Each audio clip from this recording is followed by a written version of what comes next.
Hey y'all, we are back here at Tech Backstage, and we are live today with Manuela Zonensign, the founder and CEO at Kadea. I hope I said that right. How you doing, Manuela? Perfect.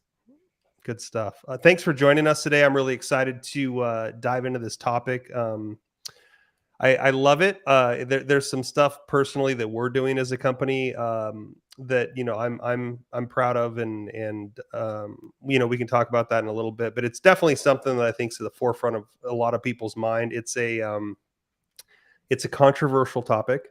I think there's a lot of people out there that maybe don't want to talk about sustainability because it's hard, right? It's not like a feel good topic to always want to be talking about, and sometimes the solutions they don't necessarily line up with what people want to really see. It's not really comfortable for them, right? So, anyways, I'm excited to talk about how you guys are solving this at Kadea, but also before we do that, let's talk a little bit about you and introduce yourself to the audience so they can kind of understand a little bit about your backstory, and would love to hear a little bit about why you chose to, dive in and tackle kind of a large, complex problem at Kadea.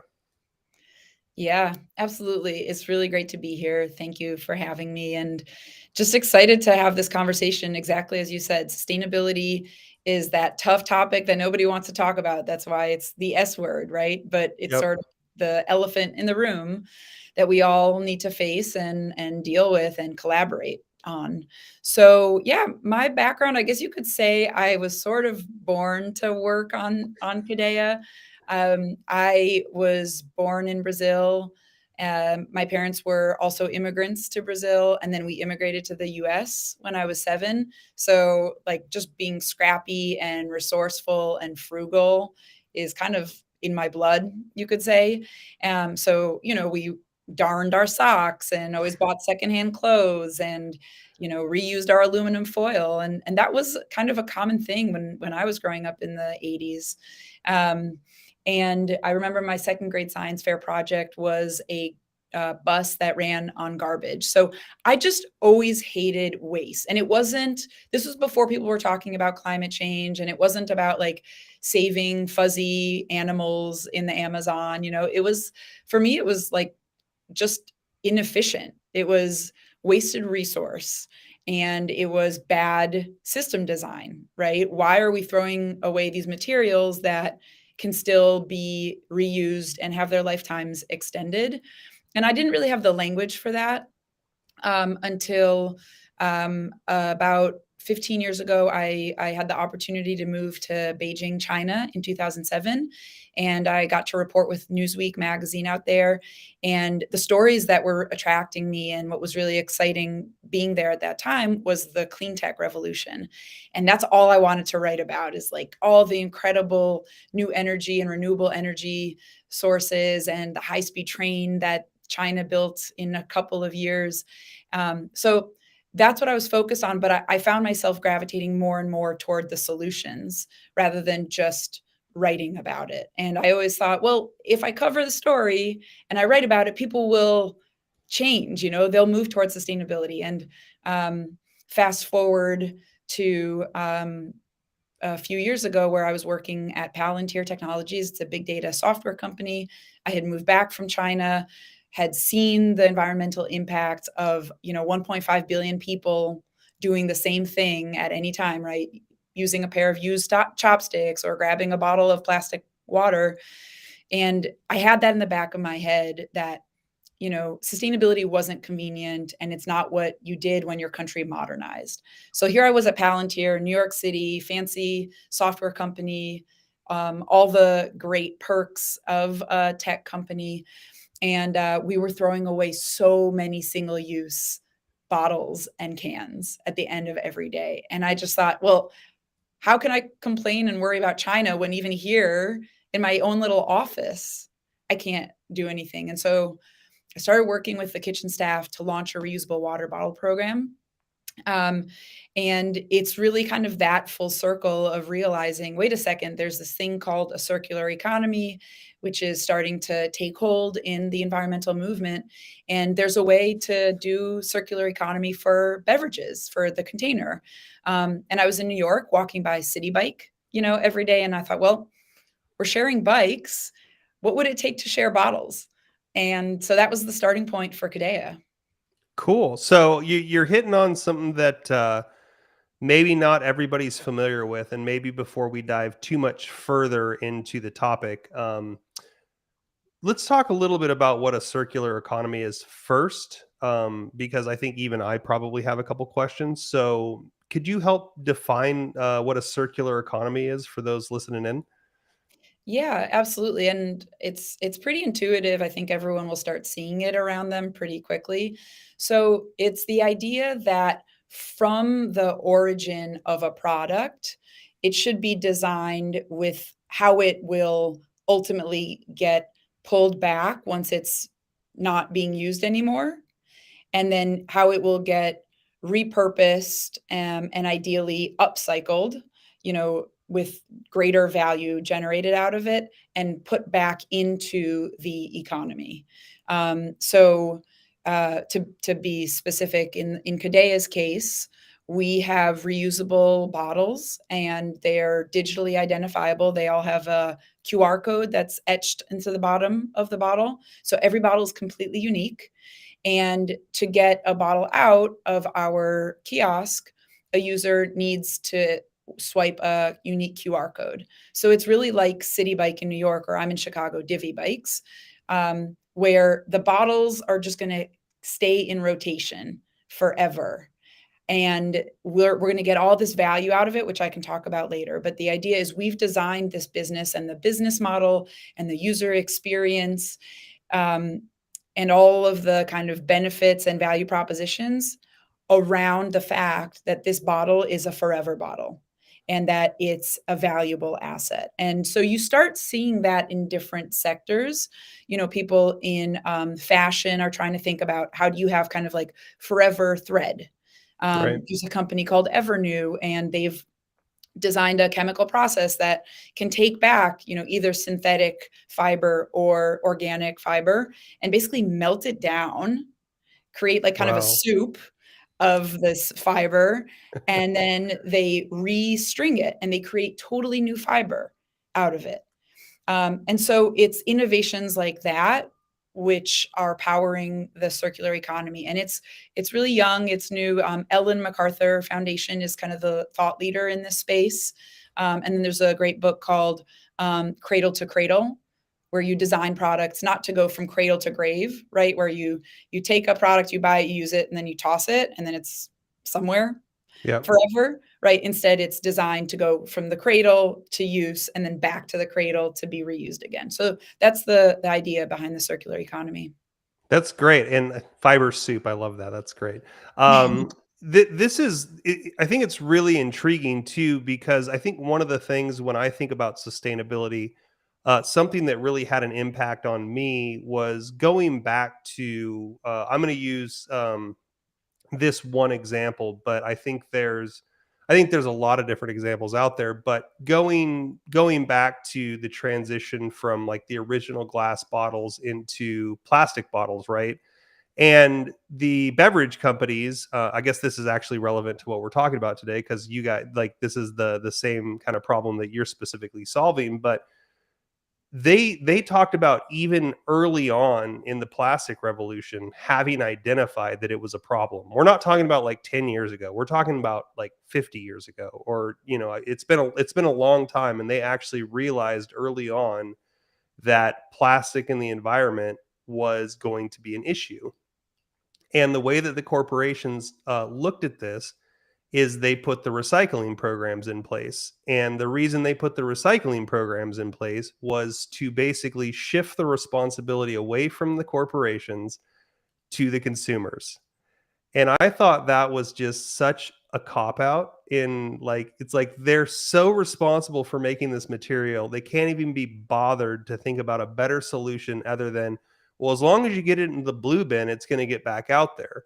But then there's also the like you're talking about right now, they're not thinking about cradle to cradle. They're thinking like there's also the fact that even if you like put your plastic in a bin, if it's not the right type of plastic, maybe it's not going to get recycled. And then all of a sudden, what they're doing is they're shipping all this stuff overseas and dumping it in other countries. And so there's actually just piles of recyclable trash that are sitting in other countries. And uh, I have zero stats on this, but I know that there's actually like recycling facilities that are like makeshift illegal recycling facilities in other countries that go in and actually like grab that recyclable material from those trash piles in other countries and recycle it. But I mean, this is a problem that's corporations have identified for decades and have basically shifted the responsibility away from themselves, right?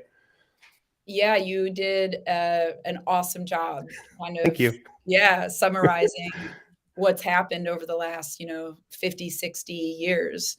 And there's a lot of different approaches to trying to solve that problem, right? Like we can invest more in recycling infrastructure, and a lot of people are doing that, whether it's in more, developing countries, there's a lot of investment there that's happening, or in the United States where we don't even have the capacity for all of our recyclable product. And I think that that's a great solution, except that recycling is incredibly energy and water intensive. Yep. Also, right now we use gas powered trucks. And so now you're going to expend more carbon and more cost. Really, right? These are city costs or a private commercial hauler that you have to pay to come and get that waste and then truck it somewhere else. And Right. then it goes from that recycler where, the odds that a product will actually be recycled are quite low. It depends what kind of, exactly as you said, what kind of plastic, what kind of aluminum. There's different rates. And then from there, it's got to go to a different, once it's been pelletized, then it actually gets melted down and turned into the raw material again. And then it needs to be shipped out again to be blown out into a bottle. And then it needs to be taken somewhere else to actually be filled. And then from there, it goes to a fulfillment center and then a distribution center and then maybe the retailer. Right. All those nodes, right? We're using gas. Yeah. We're emitting carbon and greenhouse gas emissions along the way. So that's one approach. So I'm not very much a fan. And then there's, as you pointed out in your introduction, right? There's the idea, well, let's just reduce. And that's great. We all have to reduce. But as you pointed out, like that puts the onus on the individual and it's overwhelming and Yeah. it's hard. Like you're swimming upstream Yeah. trying to avoid. I have done everything. Like I could walk you through my house and I've gone through every item and it's time consuming and it's expensive and my husband hates doing it and like he can't figure out the recycling and what goes where. So that's not easy. And B, to your point, it feels like sacrifice. Yeah. And so sustainability then is like, wait, why am I going to do this if I have to live uncomfortable today for a pain that may come later? Yeah. So there's the reducing option. And then my preference is, well, let's just design systems like the milkman, where we plan from day one in the business model to integrate the fact that we're not going to dispose of this material and this product. Yeah. And once you kind of set that as a limit, we say necessity is the mother of invention. It leads to, I think, a lot of creativity and a lot of innovation because you're forced to think in ways that are different from the status quo. And that sets you apart with a unique solution that others cannot easily emulate. Yeah, there's a couple things I want to circle back to really quick that you just hit on because I think it's really important because you're talking about the life cycle of recycled materials and how much gas it takes, but there's also the fact that the infrastructure has to be in place to begin with. There's not a lot of countries in the world that have the same sort of infrastructures that we have in the United States, and so that really works like I guess efficient. I'm going to say efficiently. That's probably the best word I can come up with off the top of my head. But even in the U.S., it's not that efficient. But you actually have to have the infrastructure in place for that even to be an option. Beyond that, there's diminishing returns, right? So you have all those different Right. steps in the recycling process. There's shrinkage at each one of those steps. And so let's say you start with one bottle and you recycle one bottle, that does not equate to one bottle output being recycled, right? And so it's a cycle of diminishing returns. You also have to have the infrastructure in place. It also costs carbon resources in order to transport the recyclable material. So there's all of these different um, inefficiencies in the system, right? And on top of that, like you said, there's circling back to, okay, great.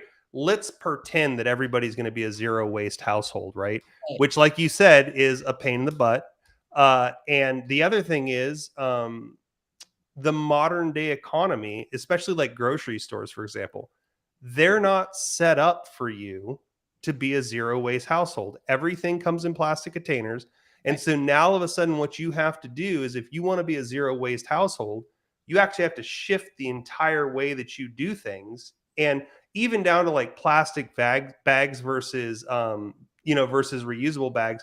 I forget my bags all the time, and I Yeah. typically just keep them in the trunk of my car, right? And so the entire system's broken Yeah. because it's not actually, like you said, it's not actually geared towards cradle to cradle or circular economy. It's really, it's everything single use, whether it's plastic or glass or aluminum, right? So there's just so many inefficiencies built into the system right now.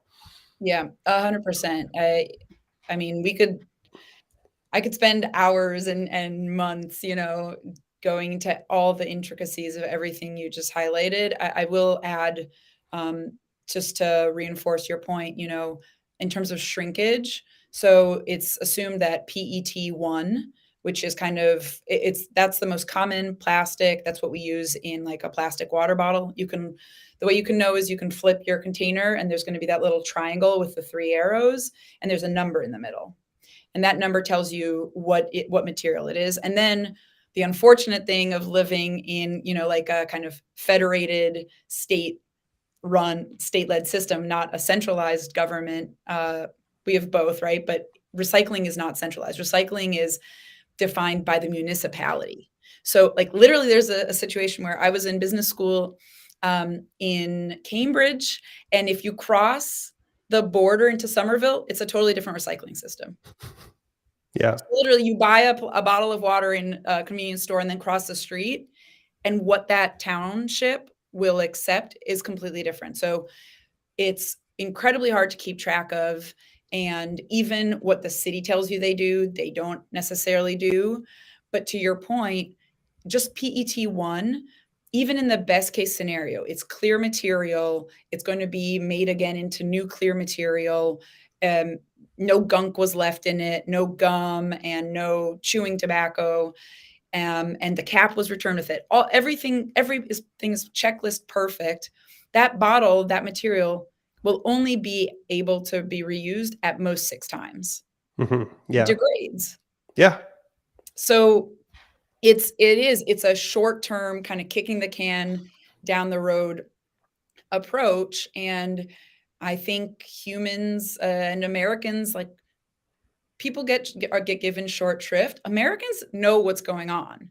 Yeah. Like, Americans don't want single-use plastic bottles. That's one reason why aluminum cans are rising in popularity. Aluminum cans are not better, by the way, and they face the Right. same problem. Yeah. It's people are attuned, and you see consumer behaviors showing, like, I don't love this product. And, like, what kind of a product do you want to be? Like, if your product, your solution is like a delicious beverage, and then someone drinks it and they enjoy the product, and then they throw it away, and, like, literally and figuratively, it leaves a bad taste in your mouth. Because Yep.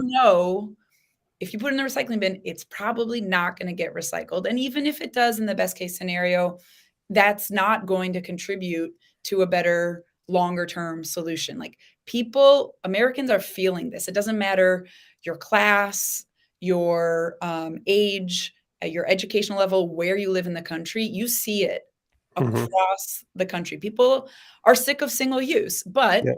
the alternative, which has been reuse and becoming a zero waste human, or whatever that's supposed to look like, Right. Yeah. you know, that's really, really hard and actually impossible. Yeah. So Yeah, it's tough. what do we do in the middle there? Yeah. And let's, let's shift towards that solution, but the last thing I wanna say is, we don't have to riff on this, but I always find it funny when I'm out at like the mall or something and they have those garbage cans that has the organic and the recyclable holes in the top, but it's just one bag and underneath. Like it just like totally goes to show like the actual attitude towards recycling in some places. You're like, you guys actually paid for that and you're not Yep. even using it. Anyways, Oh, totally. yeah. So anyways, let's shift a little bit. Let's talk a little bit more about the solution, specifically what you all are doing, because um and not just not just specifically the QR codes, but let's talk a little bit about what your focus is, because one of the things that you said to me backstage that I think is really important is sustainability is not just for the 1%, which I really like kind of honed in on, because buying carbon offsets for your jet and things like that, that's for people that have money to spend on carbon offsets, right? Like the average person is not going, I need to budget in carbon offset into my budget this month, because they took a vacation. They're not thinking that. Like that's a way for rich people to feel better about them, having enormous footprints compared to everybody else, right? Yeah. And they're obviously not going to do anything about it, so the rest of us have to. But let's talk a little bit about what you're focused on, because your focus is very specific, and let's talk a little bit about why you chose that focus. Yeah, thank you so much, and I'm just nodding my head here at everything you say. Um, so total mind meld. Yeah, well, at Kadea, I'll take a quick step back just to give the high level overview. So we're building a network of miniature bottling stations. They're like a vending machine in size, and like a vending machine, we conveniently vend beverages.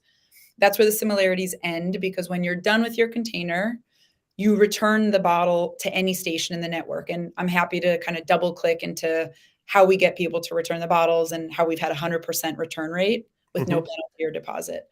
But just from a technical perspective, once you return your container, the station itself washes, sanitizes, inspects, and refills the bottle for the next person. Wow.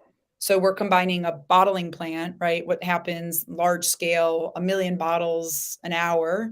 We're combining that at small scale with basically a high end industrial dishwasher, also small scale, with then a soda fountain to be Wow. able to fill your container and give you a grab and go experience, similar and actually faster than a vending machine. So Yeah. that's what the station does. Can we double click down a little bit, because I'm I guess humans are driven by reward, and I'm Yeah. very interested to understand how you guys are getting 100% return rate. That seems incredible to me. Yeah, and this will circle back then to your earlier question. We are starting in workplaces, um, and not the traditional workplaces I think most people imagine when we're talking about tech.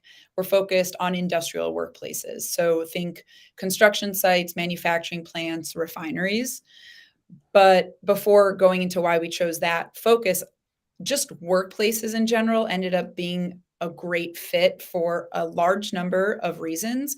But the main ones are these are places, post COVID, it's evolving, but certainly in the industrial space, these are places you're going to almost every day. You have a habit, you're familiar with like, where's the water fountain? Where's the bathroom? Where's the printer? And we wanted to be able to adopt a large number of users quickly and not have to constantly be educating people. It doesn't take a lot of learning, but when you see that the Kadea station, you're like, whoa, this is strange. Like there's no touch screen and there's two holes for bottles. Like don't know how that works. So we wanted to minimize that kind of friction for new users. And then it's a place that you return to regularly. And then the other reason is there's not 100%, but most times at work, you care about your reputation, Right. right? And it's in our Love that. case, we link your unique QR code, which is anonymously distributed. So Kadea does not see who you are. We don't know your name and phone number and date of birth. We know you are QR ABC. That gets anonymously distributed, but your work email is linked to that ID for your employer. And even though we're not leveraging that, we're not selling that data, and there's no punishment, that has created a perception, a very human perception, which is like, I don't want to do the wrong thing and get caught at Right. work. And we found, I started doing tests in business school. I would stand outside of classrooms with glass bottles that I Sharpied with a number. And I did one experiment and I said, here, take a bottle of filtered water, bring it back when you're done. I got about 65% returns. Then I said, hey, will you write your email address next to the bottle number on this piece of paper? 99% returns. Wow. And then when I said, hey, will you put a deposit down? Like, give me any object and just pick it up when you return your bottle? Adoption dropped below 50%. So the sweet spot is, if I link the bottle to you, 99% of the time you're going to return it. So it's not just reward, it's about reputation. Like, people don't even care about the deposit that they put down, but they care about what you perceive about them. Is that's kind of what the thought experiment was? Yeah, I don't know if it's what I or Kadea or the employer thinks of them as much as like, and we have to do a lot more research on this, but my belief and follow-up interviews in our first commercial pilot, people people worried that I would chase them down, Love that. which I never did. I never Right. emailed them. I never contacted anyone. But I think there's something about this bottle, and we start with glass. It's recycled glass bottles. We're now adding on stainless steel, but the bottle feels really nice in your hand. It's a beautiful design. It has that QR code. You interact with it. I think that people value the product and want to care for it. And going back to our earlier conversation around sustainability, if you make sustainability easy and just as good or better than the alternative, people will do the quote unquote right thing. And Mhm. so I think it's that our message also is about, it's good for you and it's good for the planet. And so I think that kind of plays on people's like better angels. And I saw a pop-up message on what would happen if I damaged the bottle. Nothing. Okay. That's Absolutely cool. nothing. Actually, Eddie, you mentioned about like the financial piece. Right now, there's no deposit or Mhm. penalty. You get access to Kadea through your employer. Have fun. Unlimited. Yeah, Victor, we got it. But there will be. That's the thing. Some people, like, let's assume 99% of people are going to kind of take use this station in good faith, and then 1% are not. Like, what if they're just, it's a bunch of like engineers who want to test the limits? Like, what Oh, if I come put on. a bone in That's there? hitting below the belt there at the engineers. Well, these engineers are the kinds of people who are designing my station, and that's what Right. they think of. They're like, Manuela, what if I put a chicken bone in there? What if I go and put cigarettes and, yeah, chewing tobacco? Yeah. They're thinking about those extremes. I'm like, I never thought of that, but Yeah. okay, if you thought of it. So the idea, we have inspection. We're using it. It sounds very fancy. We're using AI. It's a camera when you return your bottle. We scan the camera, very quick vision system. We're able to identify if there's product in there that we're not going to be able to wash.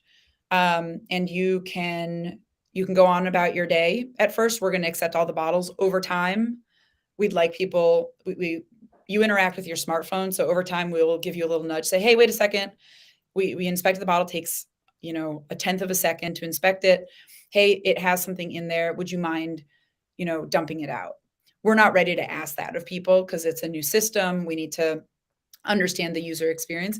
And then after it goes through the whole wash, sanitize, inspect process, that final inspection process is actually the most important piece of our station. And that has multiple cameras that do a scan. And we've been able to identify 100% of the time a blonde hair, a hairline fracture, a little piece, like a grain of rice in the bottle. And we will not venue that bottle. So our plan right now is we're going to take anybody back. We want you to come back with open arms because our business is delivering you convenient beverages, right? Yep. So like we don't want to slow that down. And then over time, we're going to have the data because everything is censored, and we know user ABC is interacting with bottle 1, 2, 3, 4. So we're going to have the data to start to optimize what happens and even get very custom to the individual. Okay, we know this person always takes 3 hours to return his bottle. We know that woman is always going to get a bottle at 8 a.m. and then she wants a bottle of sparkling water at 11 a.m. and then she wants a caffeinated beverage at 4 p.m. We're going to be able to optimize our entire system as well as on a per station and per user basis. That's incredible. And just like Victor's talking about here in the comments, is that like you said, if 99% of the people are using it with good intentions, a missing cap or something like that, you can you guys can probably replace that, right? Or if they damage the bottle again, the idea isn't the idea isn't to set a bar, like a barrier to entry. The idea is to promote them coming back to use the system. And like you said, if you punish them for a damaged bottle or a missing cap, that lowers the incentive to continue to reuse the system, right? Correct. Absolutely. Yeah, cool. 100%. We don't want to turn anybody away. Yeah, I love that. So, Manuela, we are already over time. I told you it goes by fast. But before we go, I do want to highlight that Manuela and Kadea are currently. Carlos, could you put the thing up for Tech Rise really quick?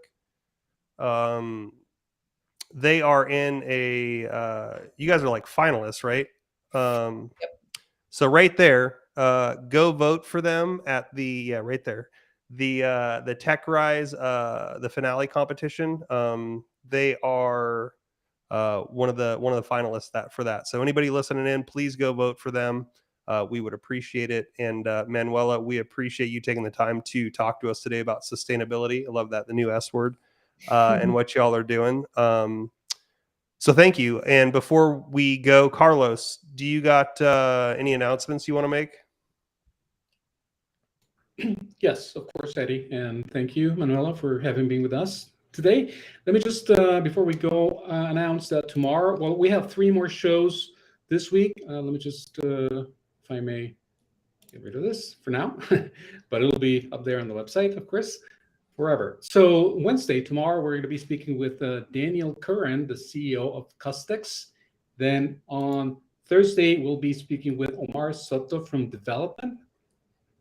And then finally on Friday, we're going to be talking to Jonathan Curran at QCR Holdings. The H stands for Holdings. That's what we have. We have a full week ahead, and so is going to be the next week. So folks, stay tuned right here on Tech Backstage at 12 noon. Now we moved from 11 in the morning to 12. We moved 1 hour, so Eddie can go ahead and have lunch. I have to eat lunch. Yeah, of course. I get hungry. Yeah, every once in a while. And so join us right here on Tech Backstage. And remember, be here or be square. All right. Thanks, Carlos. And Manuela, thanks again for being with us. Thank you, guys. Had a great time. Yeah, I did too. It was great. We'll see you guys tomorrow. All right. See you soon. Bye-bye. Thank you.